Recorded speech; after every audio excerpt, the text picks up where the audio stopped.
नमस्कार। जब शिव जी के अंशावतार पिपलाद मुनि शनिदेव पर ब्रह्मदंड चला दिए और शनिदेव उस ब्रह्मदंड से डरकर भागने लगे और तीनों लोक दौड़े, लेकिन वो ब्रह्मदंड उनका पीछा नहीं छोड़ा और जिससे वो अंत में जाके उनके पैर पे लग गए, एक पैर पे, और जिससे एक पैर में चोट लग गई और एक पैर शनिदेव ऐसे बताया जाता है कि लंगड़ा के चलते हैं। तो उन्होंने ऐसा क्यों किया, आज यही कथा हम आपको सुनाते हैं। इस शिव जी के अवतार है और इस महर्षि दधीचि के पुत्र हैं पिपलाद मुनि। एक कथा है, जब इंद्र वृत्तासुर को मारने के लिए, वृत्तासुर वही है जब इंद्र मार दिए थे अपने पुरोहित को, और उन्हीं का बदला लेने के लिए उसी पुरोहित के पिता यज्ञ करके वृत्तासुर को उत्पन्न किए थे। कथा हम अपलोड किए हैं, आप जरूर सुनिएगा, और उससे आगे का भाग शायद है, ठीक है। इस कथा से उस कथा से काफ़ी हद तक आप समझ जाएंगे, ठीक है।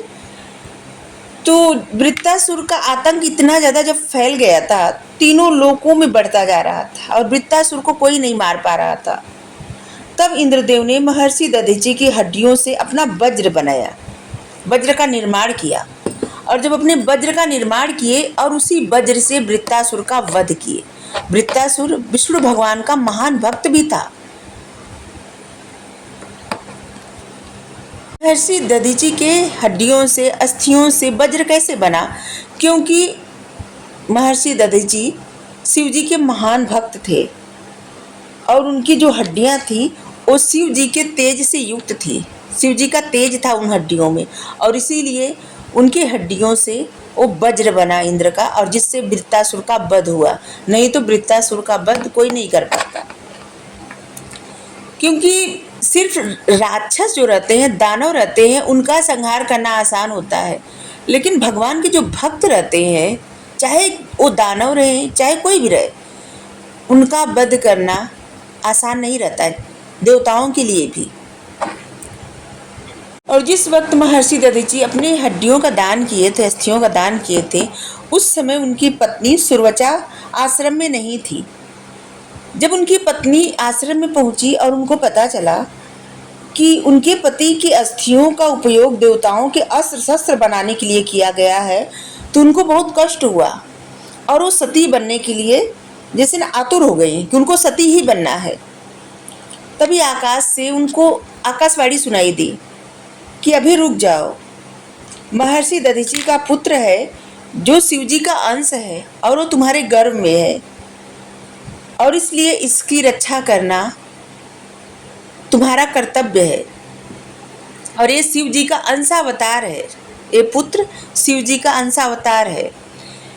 ऐसा सुनकर ऋषि पत्नी जा करके पीपल के वृक्ष के नीचे बैठ गई। एक तो परेशान थी, दुखी थी बहुत, और जा करके पीपल के वही नज़दीक में पीपल का वृक्ष था, वहीं पे बैठ गई, और उसी पीपल के वृक्ष के नीचे उन्होंने एक पुत्र को जन्म दिया, जो कि बहुत तेज से युक्त, क्योंकि वो शंकर जी का अंशावतार था। पीपल के वृक्ष के नीचे पैदा होने के कारण उनका नाम ब्रह्मा जी रखे पिपलाद मुनि, जो कि महान ऋषि दधीचि, जो कि शिव जी के महान भक्त थे, और उनकी पत्नी भी शिव जी की महान भक्त थी, सुरवचा, और उनका एक पुत्र हुआ। और इसके बाद सुरवचा सती हो गई, उन्होंने अपने आप को अग्नि को हवाले कर दिया। पीपल के वृक्ष के नीचे पैदा होने के कारण उनका नाम रखा गया पिपलाद। सभी देवता मिल करके उनके जो भी किया जाता है ना, बालक का जो भी कार्य किया जाता है, सभी संस्कार जो किया जाता है, वो सब किए सभी देवता मिल करके, और धीरे धीरे वो बालक बड़े हुए।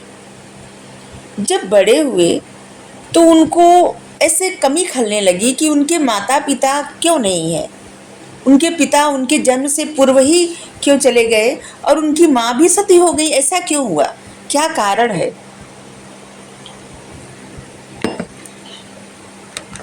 और यही प्रश्न एक बारों देवताओं से करने लगे कि क्या कारण है मेरे पैदा होने से पहले पिताजी स्वर्ग चले गए और पैदा होने की तुरंत बाद मेरी माता सती हो गई।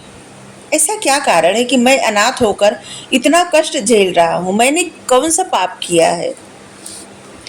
पिपलाद की बात सुनकर के देवताओं ने बताया कि ये शनिदेव के प्रभाव के कारण हुआ है। ये सब सुनकर के पिपलाद मुनि को बहुत क्रोध आया और वो कहे कि शनि को ऐसा करते हुए जरा भी बुरा नहीं लगा। उनके अंदर इतना अहंकार आ गया है कि वो शिशुओं को भी नहीं छोड़ते, शिशुओं को भी कष्ट देते हैं। और फिर धीरे धीरे समय बीतता गया। एक बार उनकी मुलाकात, उनके सामने शनिदेव पड़ गए, आमना सामना हो गया और जिससे पिपलाद मुनि को इतना क्रोध आया कि वो जो हाथ में पकड़े थे ब्रह्मदंड, उसका प्रहार तेजी से शनिदेव पे कर दिए। उस ब्रह्मदंड से डर करके शनिदेव तीनों लोक में दौड़े, भागने लगे, लेकिन फिर भी वो दंड पीछा करता ही रहा और अंत में शनिदेव के पैर पे जाके चोट लगी और जिससे उनके एक पैर में परेशान, मतलब उनका एक पैर ऐसा हो गया कि वो लंगड़ा के चलते हैं। इससे भी पिपलाद मुनि का क्रोध शांत नहीं हुआ। उनको ऐसा लग रहा था कि शनिदेव के कारण ही उनके माता पिता के साथ ऐसा हुआ है। लेकिन सभी देवता लोग उनकी प्रार्थना किए और वो कहे कि शनिदेव को माफ कर दे, क्षमा कर दे शनिदेव को। तब पिपलाद मुनि क्षमा इस शर्त पर शनिदेव को किए कि शनिदेव किसी भी बालक को 16 वर्ष तक कोई भी कष्ट नहीं देंगे, अपना कोई भी प्रभाव नहीं डालेंगे। 16 वर्ष की आयु तक शनिदेव के प्रकोप से, शनिदेव के प्रभाव से, शनिदेव के कष्टों से बालक मुक्त रहेगा। और तब जाके शनिदेव को क्षमा किए और तभी से पिपलाद मुनि के स्मरण से शनिदेव की पीड़ा दूर हो जाती है। जो भी पीड़ा रहती है, पिपलाद मुनि का स्तोत्र गाया जाता है, उनका स्मरण किया जाता है, उनकी पूजा की जाती है और जिससे शनि का प्रकोप रुक जाता है। Thank you. राधे राधे।